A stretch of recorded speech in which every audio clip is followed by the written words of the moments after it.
From San Antonio, Texas, home of the Alamo, the Riverwalk, and the World Heritage San Antonio Missions, this is the Exit Planning Coach podcast with John F. Dini.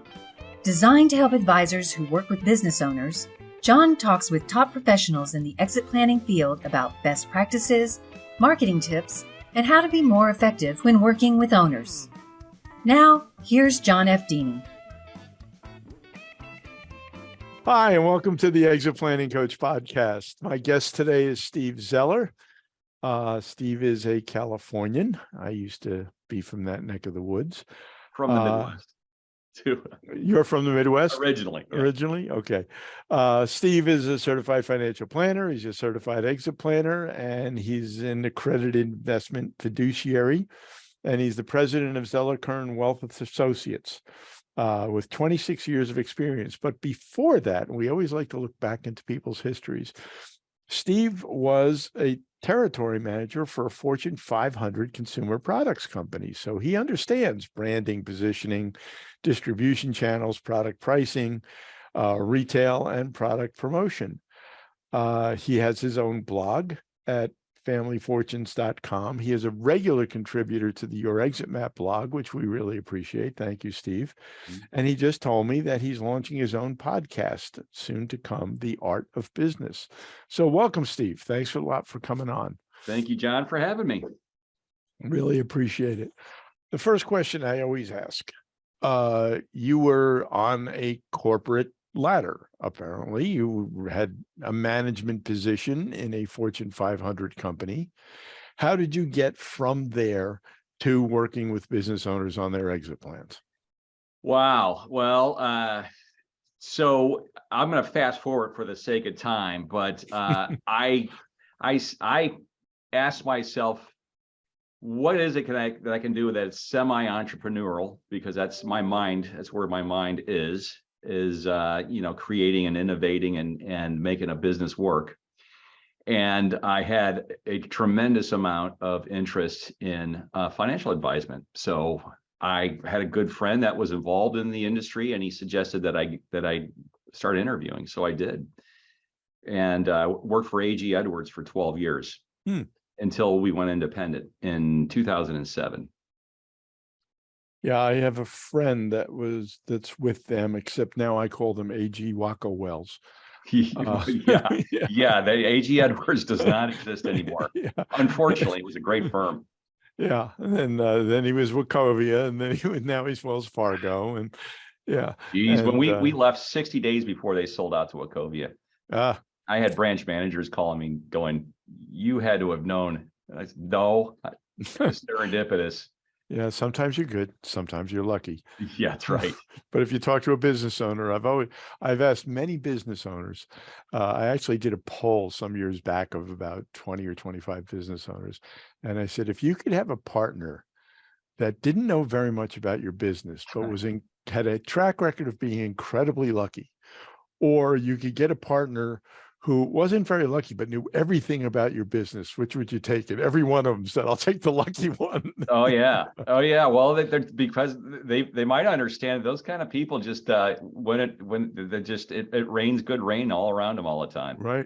They just, it's like a quarterback. I'm a good big fan of Joe Montana. That guy just knew how to win games. Mm-hmm. It's just put them in, keep them in, and let him. He'll make it happen. Yeah. So there are those folks. So you've been doing this for 26 years. Yep. You've got a little bit of experience, like many of us with this color hair or no hair. Yeah. Both. Tell me, what's your typical first meeting when a client calls you up, and we're talking specifically about exit planning. I mean, when people call you up and say, "I'm trying to figure out the future of my business," what does your first meeting look like? What do you do? Well, I just have an affinity to get genuinely interested in the owner and their business and what they're doing to make whatever it is that they're doing to make it happen. And I just business itself, I just find fascinating. How you can have a firm of 30, 50, 100 employees have a viable HR department, a viable sales department, or maybe you need help in those areas. But anyways, and you're producing a profit, and it's now worth a fortune. It's just they have been doing the right things, or something right at least, for a while to make all that happen. And I just think it's an awesome subject to discuss with the creator of that. So I bring in, I think, a genuine interest for the client and what they're all about. And then because of that, I am eager to learn all about them. Yeah. And on a personal level, and we're all humans. You can pick that up. I mean, if I sit in your office and I'm genuinely interested and I'm excited about what you're doing, we're going to feed on that, and we're going to get somewhere with a productive conversation. Yeah. As opposed if I'm not interested and I'm just trying to make a buck. So I think it's a big difference. So going back to what is it that we discussed in the first meeting? Well, I keep in mind, I take it from a purview of a financial planner. Sure. I'm a certified financial planner. So needs assessment and, determining what their needs are financially and all of that is just second nature for me. Mm-hmm. And knowing all the questions to ask is such second nature. So it's kind of have that advantage in sitting down. And so we just do just that. And we drill down. Yeah. It's funny you mentioned, the true interest, and, we share that. And I forget who it was. It was a prospective client. We're not working with them yet. So, but I walked into my assistant, Sarah, whom and I said, every time I think I know, I run into somebody and I go, that's a business? I guess, somebody has to do that, but exactly. I never thought about it, Yep. and how you can take these things that are totally strange and build them, as you said, into a successful enterprise. Yeah. We talk about the expertise trap.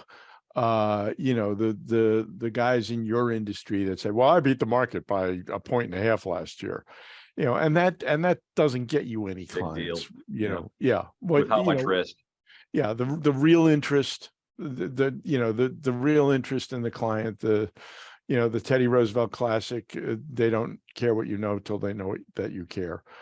Exactly. So what do you consider the most important factor in talking to a new prospect that makes them say, yeah, I want to work with you, Steve?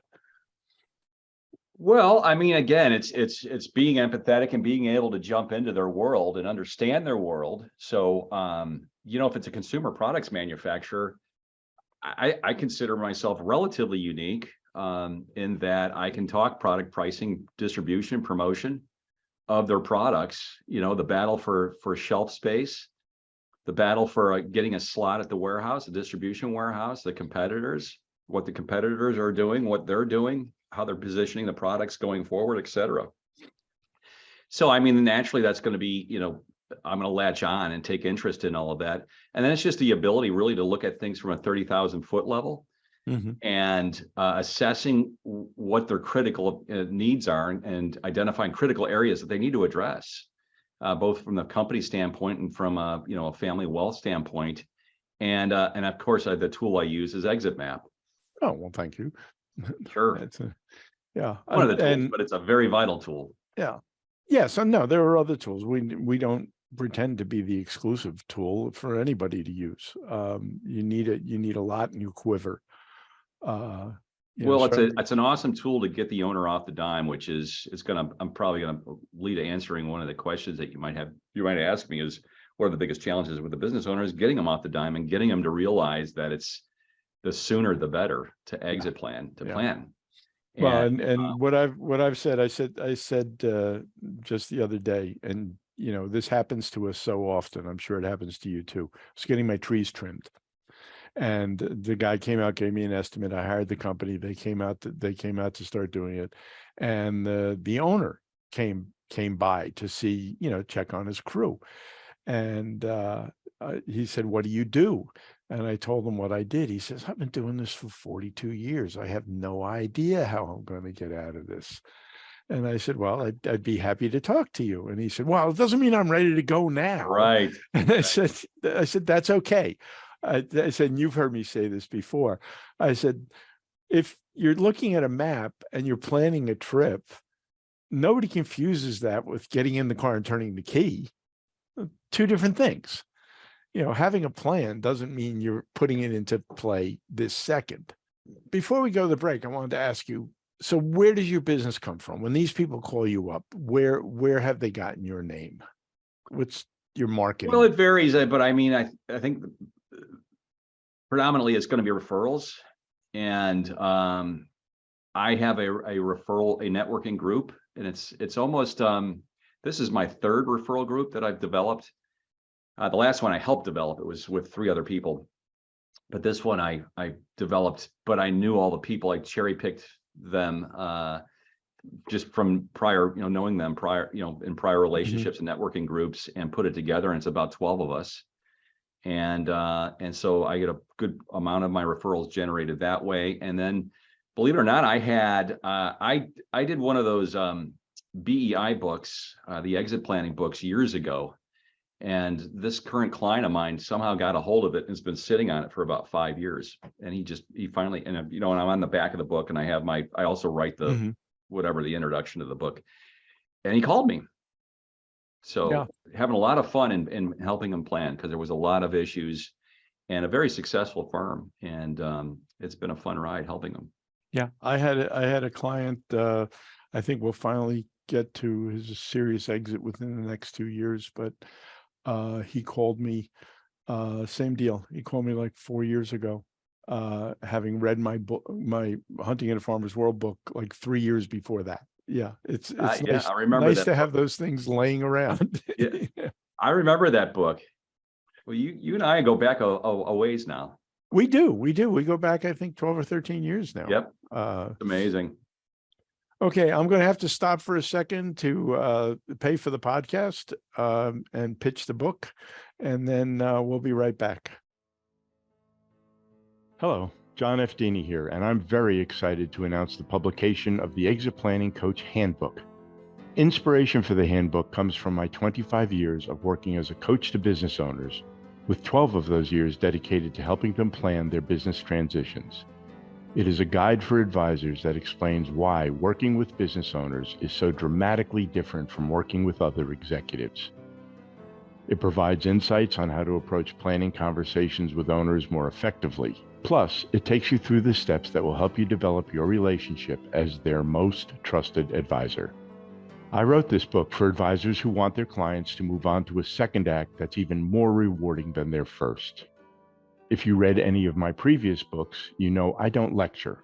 It's a conversation between two professionals. If you work with business owners, I strongly encourage you to read the Exit Planning Coach Handbook. I think it will quickly become a go-to in your reference library. It is currently available on Amazon and the Kindle store in paperback and as an audiobook. Welcome back to the Exit Planning Coach podcast. I'm talking with Steve Zeller. Steve is a certified financial planner. He also has, and I want to mention it again, he has a podcast of his own coming up called The Art of Business. So keep an eye out for that. Zeller is Zeller. His blog is family-fortunes.com. And you can catch Steve's wisdom. And as I said, he's a contributor to the Your Exit Map blog on a very regular basis. And we love getting his articles. We've got about, 50 or 60 contributors now. And Steve has multiple pieces up there. You can get his bio up at that site, Your Exit Map, as well. I just wrote an article and published it yesterday on the blog. And that was a family meeting series. And that's discussing shared values. And it's specifically each value, and the first value to discuss with the family members is gratitude. Great, it's great, pretty cool article. It is not that I've ever run into offspring that had entitlement as their chief value, but well, it may be in the back of their mind. Yeah, it's happened. Oh yeah. So, why don't you describe your ideal client? Who do you like working with the best? Well, I think it just goes with really any kind of client. And a colleague of mine in the industry brought this to light for me, and I I hold it true, and that is a good client needs to be three things. They need to be goal oriented. They need to be nice because life is short, and they need to be coachable. And actually, the last criteria I think is the most important, is their coachability. And how do you tell that? By not listening to, well-researched, well thought out advice and not taking it, and then finding out later that they're doing something else that not only is against that, but also, and not telling you, and being reckless. I mean, having clients on your watch that is reckless and doing harmful things to themselves, it's on your watch. Yeah. And it doesn't help in implementing a plan and getting to where they need to be. Yeah. Challenges. I mean, you mentioned one. You mentioned, getting them off the dime. And then let's talk about that for a second. Do you have, you said you use the exit map assessment, which is great. What else when people are just dragging and we see it not only at the outset, but we also see it during the course of an engagement. Every document is like pulling teeth. Every meeting is like rescheduled 3 times. Do you have any techniques for getting people to stay on course? Well, I mean, it's going to depend on the owner, on an individual basis. So it's just, you get what you never know. The current exit planning client I have, and I let him know too, he's one of the most coachable business owners I've ever had. I mean, I would tell him on things that we need to do, and by the next day or even that afternoon, he'd have everything together. Oh, you fall in love with those people. Oh, it's awesome. It's awesome. And a very smart individual. And he just seemed to get it and was all over it. I mean, he just kicked butt and took names. So that's very good. But it's the ones that, and I'm, as a business owner, I am guilty of it too. And that is getting to move forward on planning. Because they just may have in their mind that they just have another 10 years. And as you and I both know, that's not the way life works. And I actually have a real life example, and I'll say it anonymously, but it was a business owner here in town. And I would come up to the family, the family business center meetings, and he would come up to me, before breakfast and say, I've got to get together with you. We've got to do some planning. And to just kind of cut the story short, is I got together with his coach, who came in my office to learn more about what we do. And I said, so how are things? He says, I had one member leave and another one die. And I said, who's that? And he mentioned him because he was in his group. Just had a heart attack, fell over and passed away. Yeah. And left his son holding the bag. And how would you like to be, as employees experiencing that decision, that situation? Yeah, no, it's tough. And it's not as uncommon as people might think. I just got off the phone with a client about 40 minutes ago. And I was asking him, it's the beginning of the year, and I've mentioned to you that I coach as well outside of strict exit planning. And I've been coaching this fellow for quite some time, over a decade. And I said, where do you expect your company to be 10 years from now? And I know his son, and we've done some planning around his son taking over. And he said, well, I don't think my son will be ready in 10 years. So I'll still be running the company. He's 71 years old. I think the odds of him running the company 10 years from now are not very good. But he's not moving forward. The son can do it at his own pace because I'll still be here. And I'm going, boy, he sounds like somebody that likes to play the craps table. Yeah. Actually, I went to his Christmas party a couple of years back, and it was a casino party. So there you go. Over time, you're able to read them. Yeah. That a lot of people are adding exit planning to their practices in all different fields. And for some of them, it's just hanging out a shingle. Yeah. You know, I had a business broker who only handles companies if there's 100% seller financing. He proudly showed me his card a while back and said, "Look, I'm now a business broker and an exit planner."